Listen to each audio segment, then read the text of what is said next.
Hello boys and girls, welcome to another stream of Dwarf Fortress Lancedbrains. I was thinking about why we are not getting any new migrants or any new caravan. And I think, I suspect that it has to do with the bug of the siege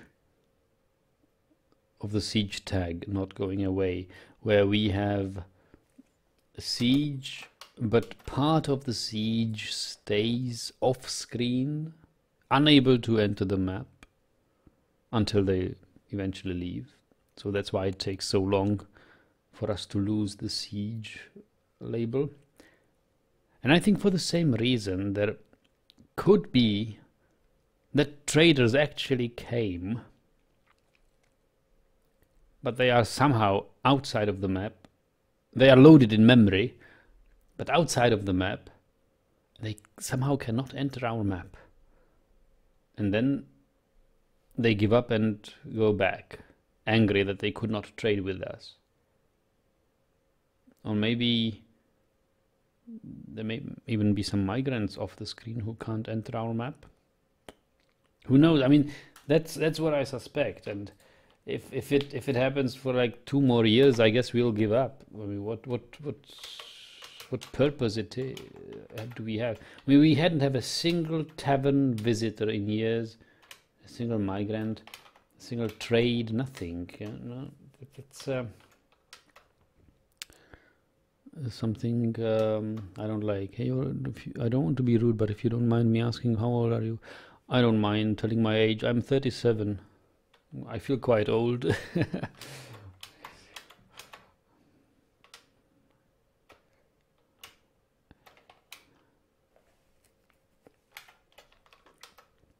I don't know how old I was when I started streaming. I wasn't the youngest either, but I guess I started somewhere in 2012, 2010. I don't really know when I started.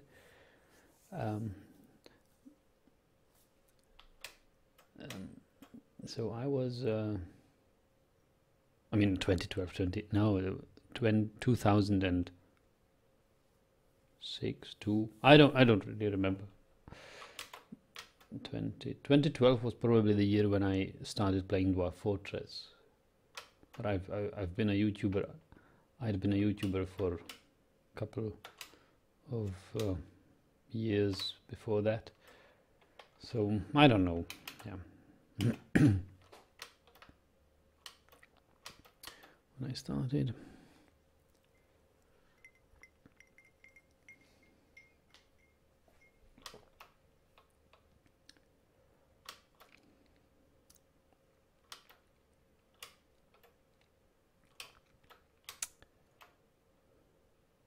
So, where you're from? You sound German. Yes, I'm from Germany, but German's not my mother tongue. My mother tongue is Czech.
So we should think about how we are going to to get to the precious aquamarine, I mean adamantine. If we are to flood this, hey, good evening, Haplo. We would want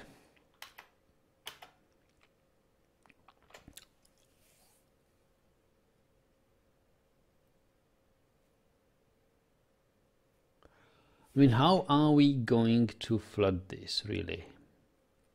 I guess it'll have to be like that we just expose part of this, a big part of this. Like we expose this piece, which means we will dig an area here, and then we will flood it, and tile for tile it will be, the water will drop down here and make it obsidian.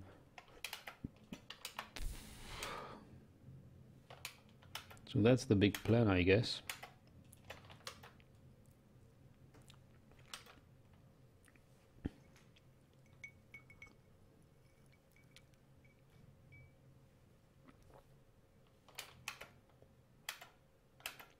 So we'll have to mine it anyway, so we better start. Can be a low priority mining though.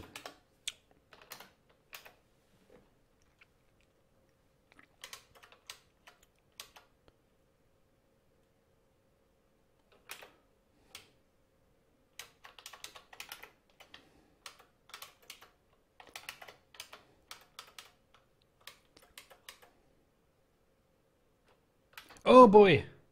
Oh boy, oh boy, oh boy, oh boy. I said, I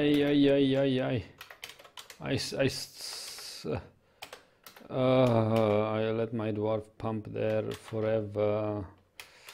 He's now exhausted. Oh boy, that's not good.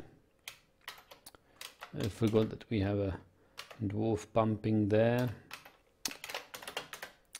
That wasn't nice to him.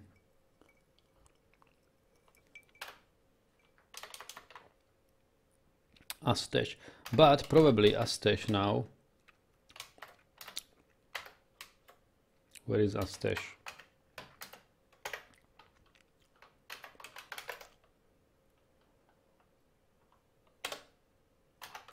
He's probably now got some real serious muscles. Well, maybe not from this one run, but very long sideburns, mustache, very long beard. Lips are thick. He is unbelievably strong, of course, yes. He's an armorer though, yeah, of course. As a metalsmith armorer. He's got some guns.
Okay.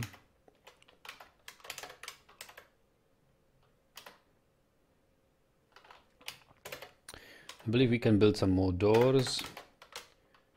If we have a gold door,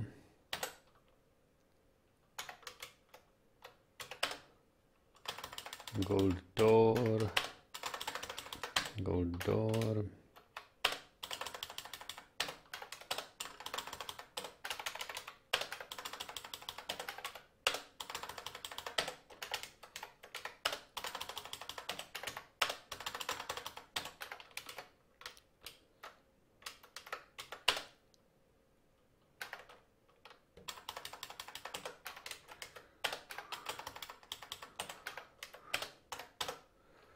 Going to take forever for the dwarves to haul the gold doors here. Gold is such a heavy metal. It takes ages to haul.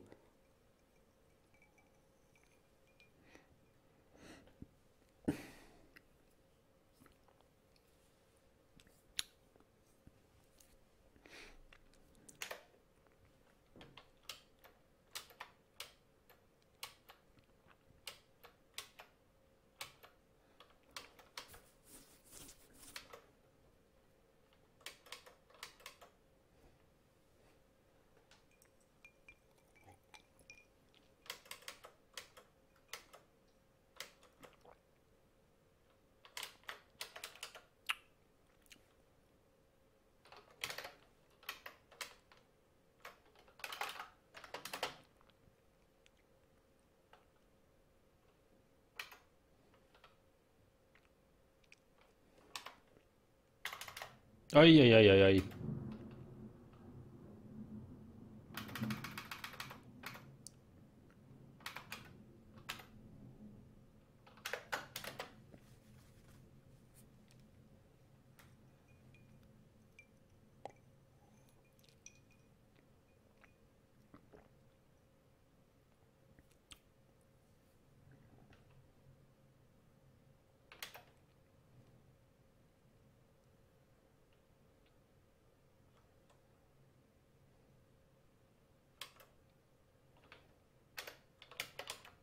Ah, look at the miasma. Haha.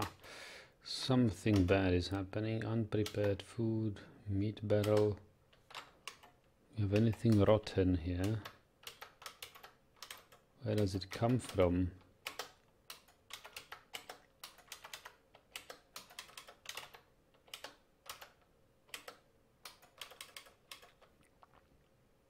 Pigtail sock. That's not what smells so bad. Prepared yak brain roast.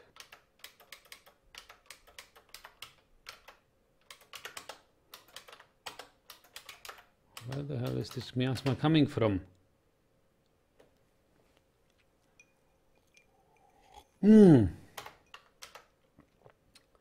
Unprepared food, yak meat, fox meat. Is that possibly in the kitchen?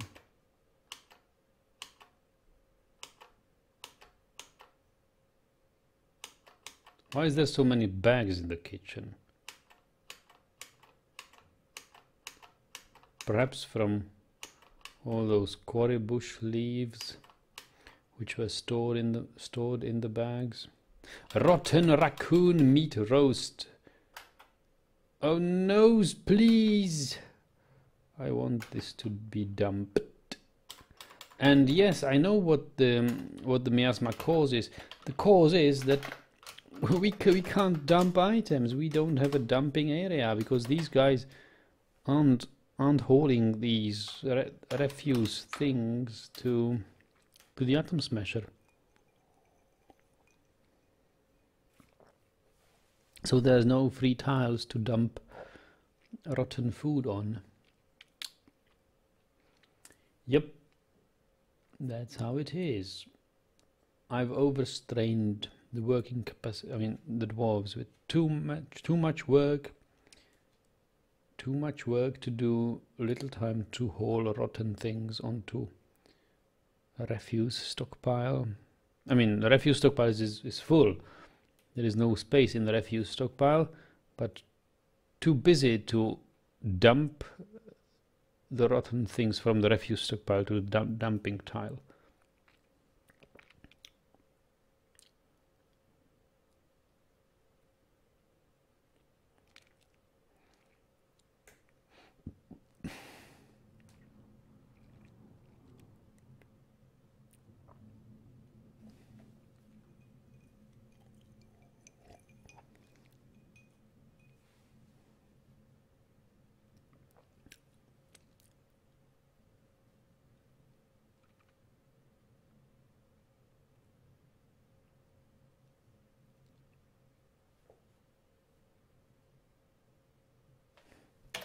I need to give them some some leeway. Do not generate any new jobs for a while. I just need some time. We have some time for a chat. Backpacks. Our mayor wants a backpack. Dig a hole down 15 Z levels and set it up so they toss it down the hole. It won't matter if the pile is full or not. We have our magma trap. They could toss it down the magma trap. Okay, this was a bad idea. I didn't want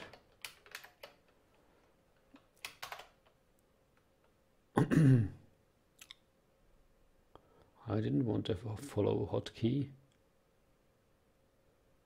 I don't remember what I had stored under F5 hotkey. I had probably nothing, but I don't know.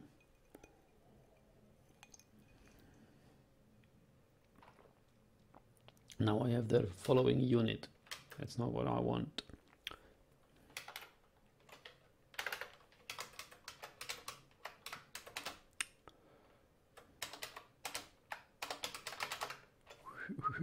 I said, please don't generate any new jobs, and I'm generating new jobs. All my miners could be used to haul that rotten thing out of the kitchen.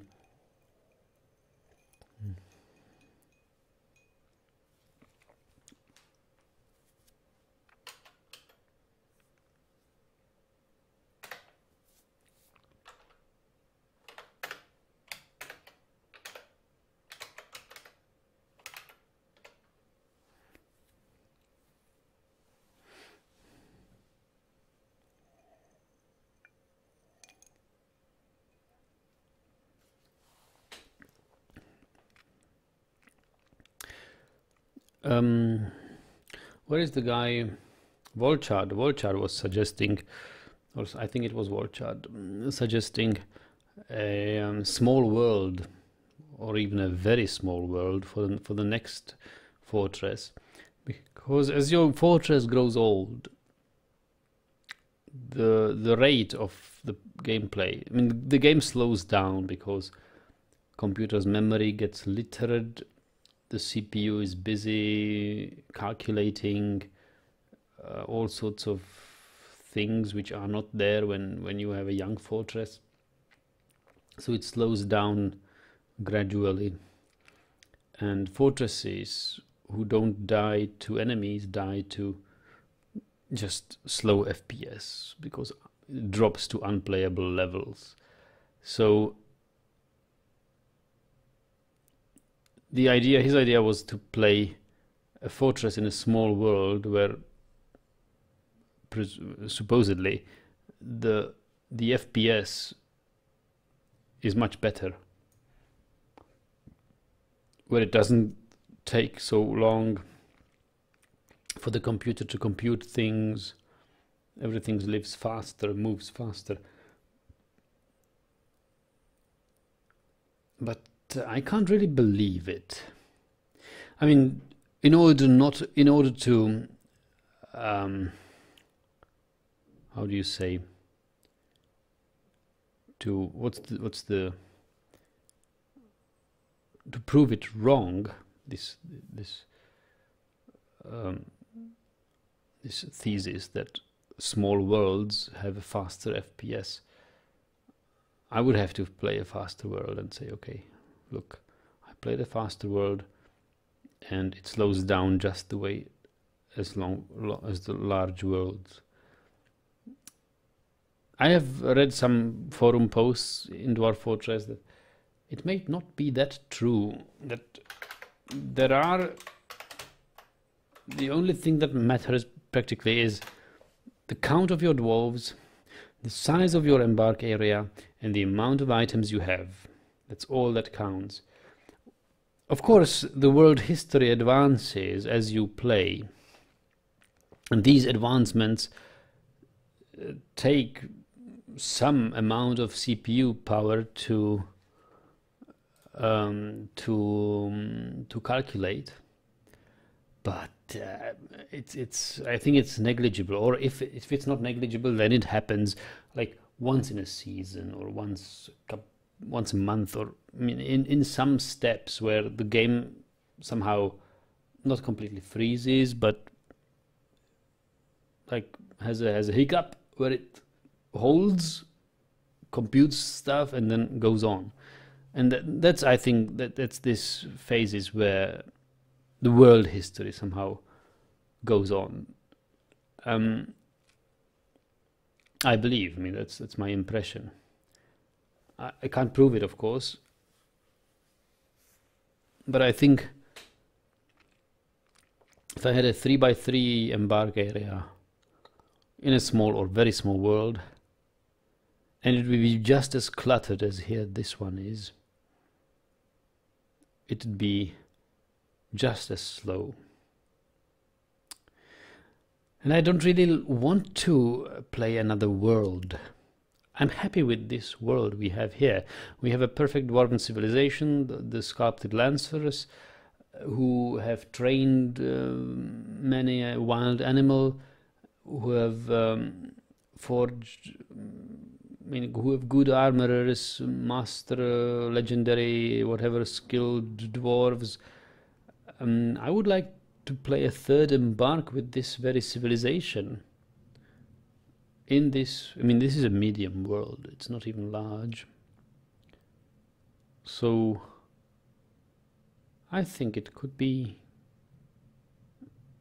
worth to progress in this world. I mean, this is still playable for me. It's not the fastest, I know, but as long as it's like 2 FPS per second, I'm fine with that. Devil says, no, you are wrong. The game is simulating the entire world. The larger the world, the more items, the more characters, and the more lag. Well, that's the other opinion what I read. Of course, I mean, I'd have to try it. I'd have to try it. I must tell, we have littered the memory and everything here in this map. What I say also is pathfinding. Pathfinding eats up a lot of computing power.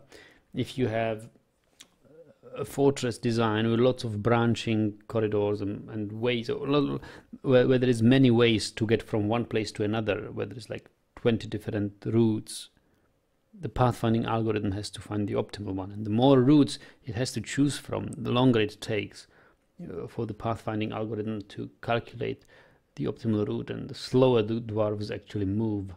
Or if they bump into each other, they just lose their current path and they have to recalculate a new path from that place again. So if you have narrow corridors and they are jammed with traffic, dwarves bump into each other, they have to stop, CPU has to calculate new route, new pathfinding algorithm. That takes time, it eats up a lot of time. So yeah, they said, okay, carefully consider every item. Do you really need every item you create? Do you really need stockpiles of, like, I don't know, 12,000 drinks? Do you need stockpiles of 300 beds? You know, carefully consider creating every single item. Atom smash everything you don't want to. Use caravans as dumps for items. Be careful with fort design. Design it in a way that there is a little pathfinding. There is not too many ways to find the optimal paths. So all these sort of advices, and I think that's correct. I mean, yes, it slows things down, but I don't know. Do you think the world history gets calculated every single step of a dwarf? Doesn't it get calculated in bunches, where like you play the game for a month, or let's say a week, or some certain amount of time?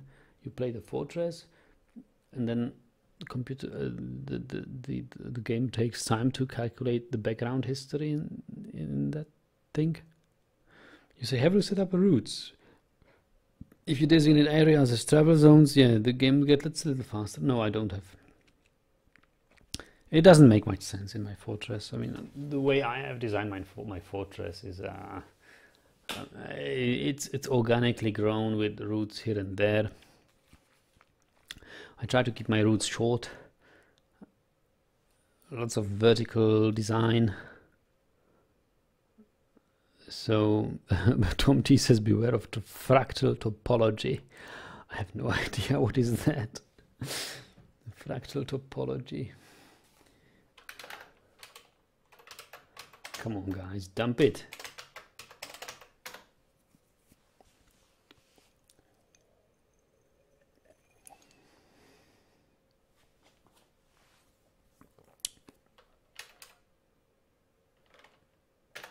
Let's take a look at our ospreys. No, you don't really have hallways. It's room after room. I love it. Yeah, I try to make the things as closely together as possible, and I think I failed to a large degree. To make it really optimal. Like, for example, I don't know why do I have my butchers down here, right? So every time I need to kill an animal, and I'm killing a lot of animals now that I'm trying to reduce the amount of livestock, because each animal has its own pathfinding and it eats up memory and CPU power. So I'm trying to reduce it, and I'm killing off animals. And as I said, yesterday when I was falling asleep, I was thinking, actually, why don't you build a butcher's shop and a tanner's shop right here, where when you butcher animals you could actually just drag them here. No, instead you let a dwarf work for I don't know, like an in-game week to drag a stupid yak down, all the way down to the magma level to kill it there. And then there you have your leather industry, there you have your tanners and everything, your bone guys, bone carvers, and every refuse industry. It's true, I have my refuse industry compact in a compact place down there, where everything can get done quickly and easily in that one place. But the amount of time I need to drag a single animal from up here down there is enormous, and it's not as much about computing power. It's just amount. It's more about the time a dwarf is busy to take an animal to the butcher. Actually, the butcher is the busy one. I mean, he gets to the butcher's shop down there. He sees the job. He takes the job, goes all the way up, and dragging the animal. And that slow process, dragging an animal. It's like 3 times slower than usual walk. Dragging the animal all the way down, like these 200, 300 tiles down, killing it there. So it keeps him busy for like 2 weeks, right? So that's I was thinking, okay, how about killing the animals here, and then use like 10, 20 dwarves who could haul like all the bones and refuse simultaneously, pretty quickly, because it's light items, down to the refuse or to the bone carvers and stuff. I don't know why I didn't do that. Devil says you could try using burrows. It is a little complicated, but the AI won't try pathing outside unless it really needs to. Limits each process, especially with animals. Yes, I have read about workshops and burrows and how good it is. Especially when you're collecting silk from silk spider webs, silk webs. The problem is that if you have normal web collecting job, the web collector gets from the loom. I mean, is it loom? I think it is loom, or whatever it is. And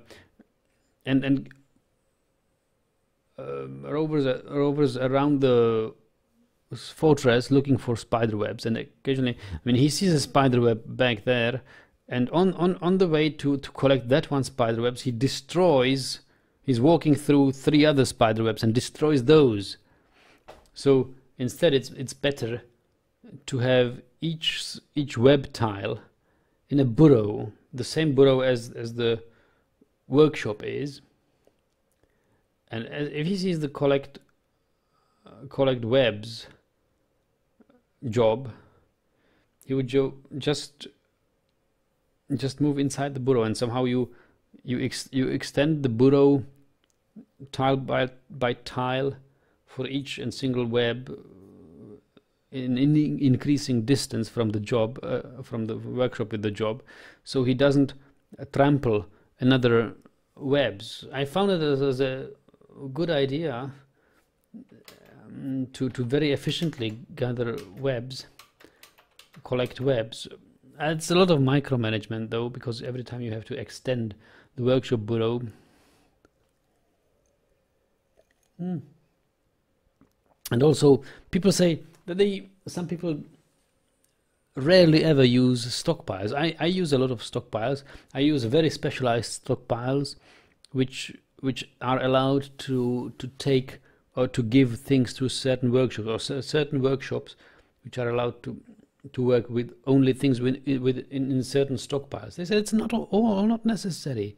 Just have a stockpile somewhere, and have a if you want to a workshop to use particular items or particular ingredients for a process, just have the workshop in a what is it called, burrow, and add the tiles where the items are into the burrow, and it will work. So yeah, I think that it's something which I never which I haven't gotten into yet, but it seems like a powerful technique to manage things.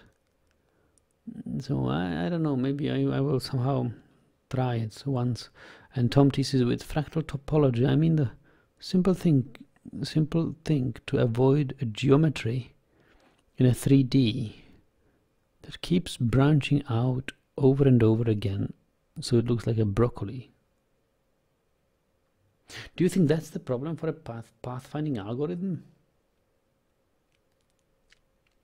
I think a problem for the pathfinding algorithm is not the broccoli branch, because if you have a start and a broccoli branch of hallways and you have one target, the pathfinding algorithm is probably optimized for that it can find the one path to the target. I think the problem is if you have a source tile from where to go and target or a destination to go to, and on the way you have lots of branches which eventually come together again and lead to the destination, where it has to take it. Okay, the pathfinding algorithm finds the first possible way from the dwarf to the destination, but then it must consider like 50, 100 more paths, calculate their length, and then weigh them against each other and see, okay, which of these 200 possibilities is actually the one shortest one, and where should I go? I think that's actually what eats it up. So it's not like a fractal. It's like, well, it's sort of a broccoli, but also a broccoli which is connected to a reverse broccoli, where all the single paths go back together to the destination. That's how I imagine the pathfinding algorithm to struggle.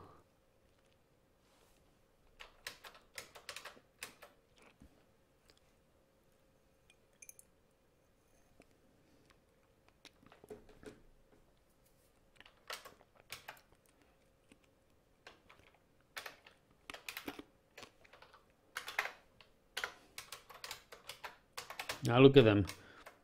Just a couple of minutes chats and dwarfs find their time to dump these things. And good evening, Panda.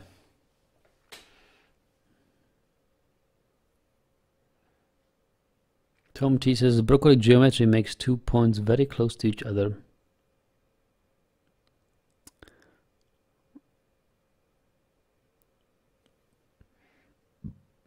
broccoli geometry makes 2 points very close to each other might have a very long road,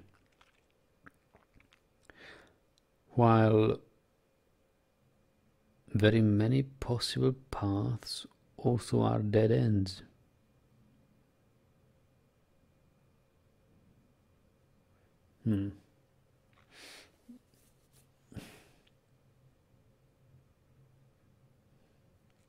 But you are talking about logically, mathematically long paths with lots of branch crossings, right? It's not like you have like point A, point B, the air line between those two.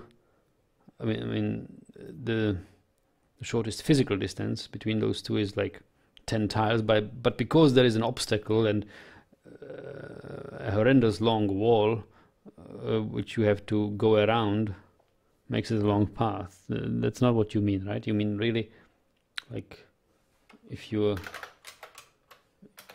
do this on a topologically minimal scheme where you have arbitrarily long straight path reduced to a single short straight way from one fork to another. Advocate says the root thing solves the fractal problem when pathfinding hits a lower cost route. Yes, it uses that instead of more calculations, even if the route takes longer. I know these route optimization, these high traffic areas, these normal, low and restricted traffic areas. I'm hardly ever using them, to be honest. Maybe that's a flaw I could learn to overcome.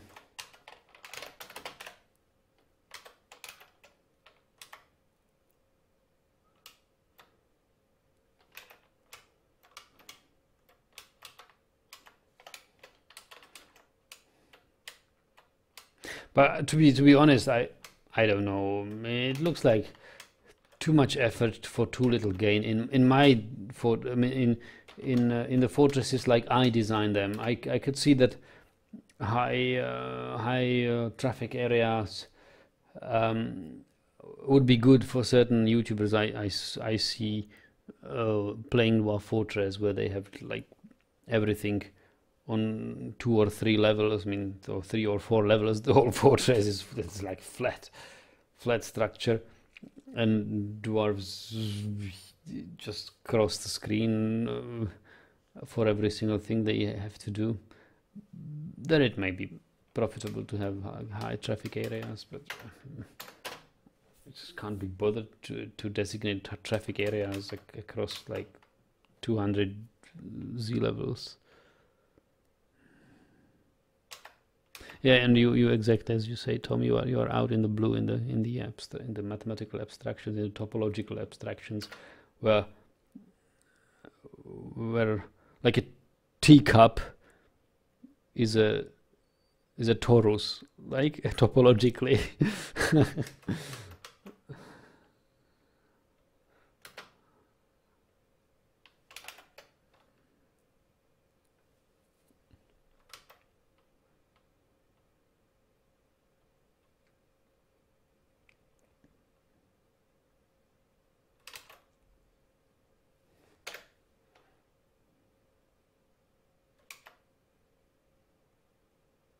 All right, so we have now successfully atom smashed all the garbage.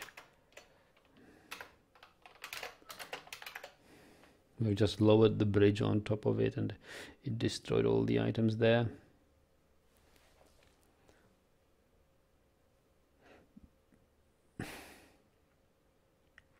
Devil says the fort you are describing is the lowest FPS one possible, 1 level, no doors, 3 wide hallways. Yeah, I saw just before I started streaming Fortress today. I was watching a YouTuber on Dwarf Fortress. It was just like that. I mean, yeah, I don't blame him. I mean, I've built fortresses like that before.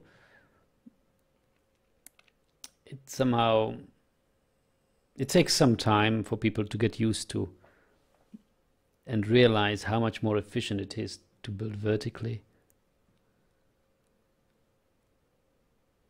Yeah, teacup can always be worn as a ring.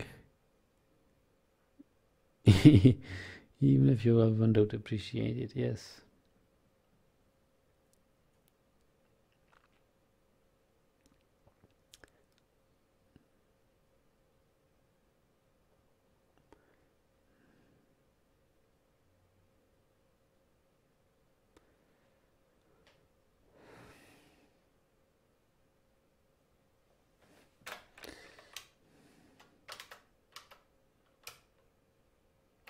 So do you think we'll get a caravan?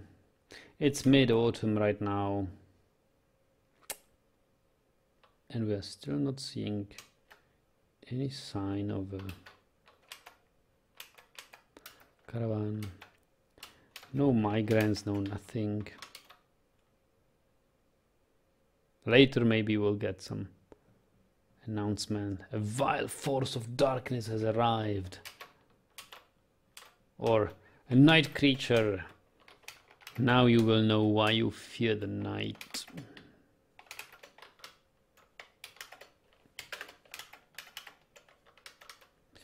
So obsidian is cleared again. I think we can close the trap safety. We can stop filling the magma tank. We can, yeah, we can open these guys.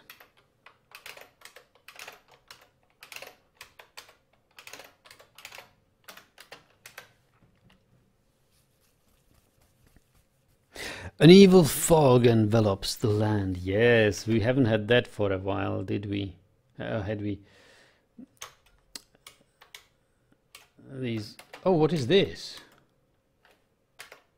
There's a weasel or Wolverine. Wolverine. Dashing across the covered snow. There is our wall, Mr. Wolverine. Uh-oh. He's running out. Doesn't he jump? Can't he jump? Looks like he can't. It's afraid of us, I think. Can we? Oh, he has become a poet. Do we have a poet? I didn't realize that. Can we have a Wolverine trapped? That would be awesome if you could tame it. I haven't tamed a Wolverine yet.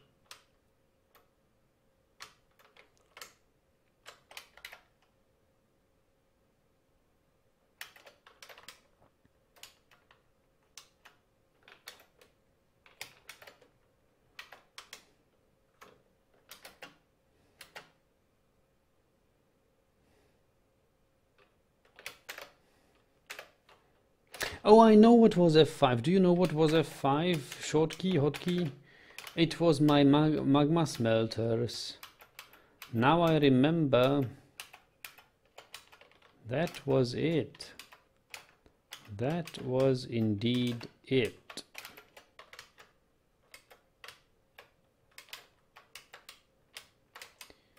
Here, this was my hotkey. F5.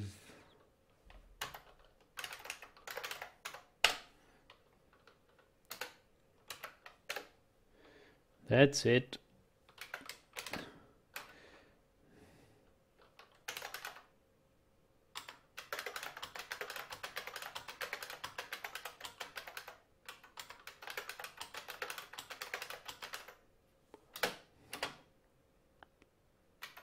And are we out of gold yet? I think we might be. Sure enough, we are.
No migrants this season, seriously? Why not? Devil says, if you're going to use the same world, breach hell before abandoning the fort. Why? Why should I do it?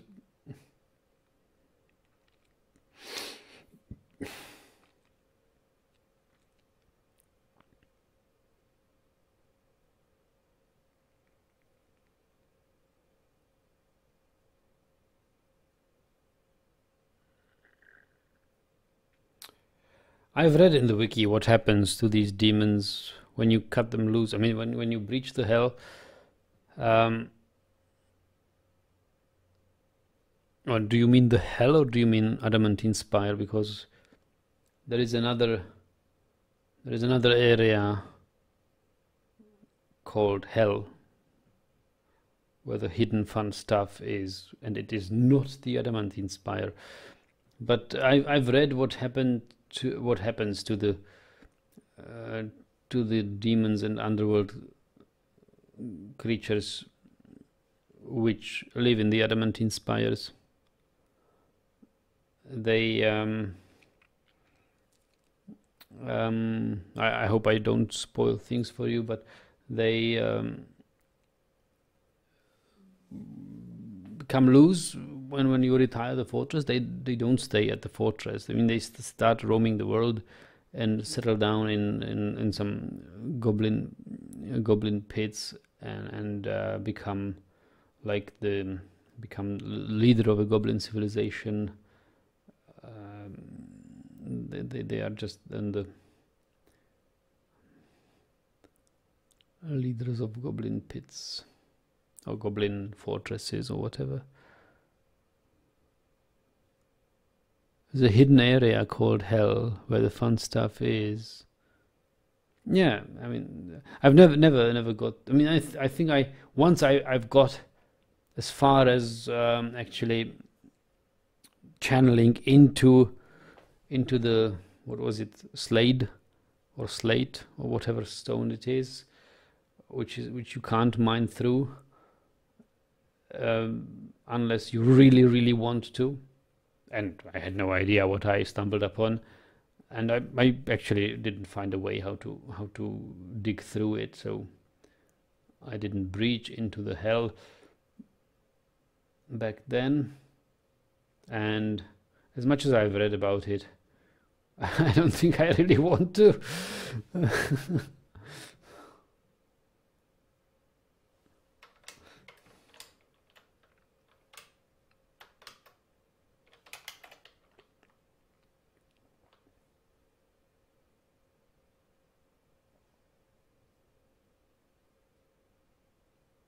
But I'm reading the story of arch crystals. You know, this famed dwarf fortress played by somebody who decided to grow strawberries in hell. It's such a lovely idea and such a nice mega project. It was like this 300 years old fortress. Excellent stuff, and very well written as well. It's a great story.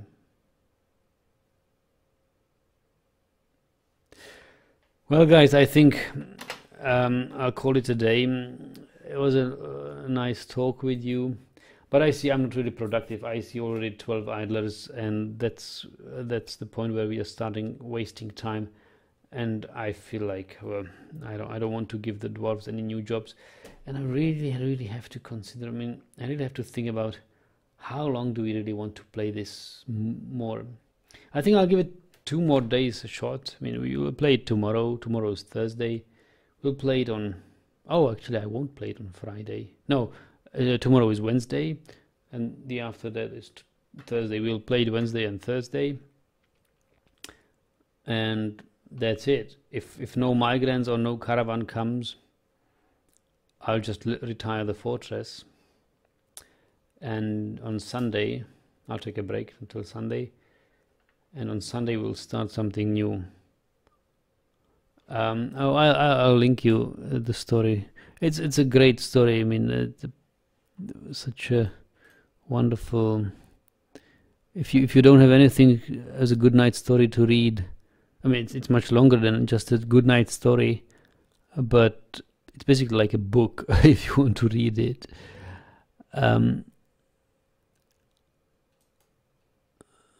But wait, I have to Google.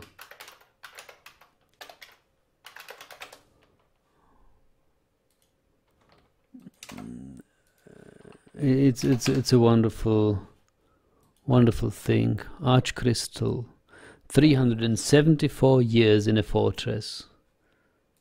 It's so lovely.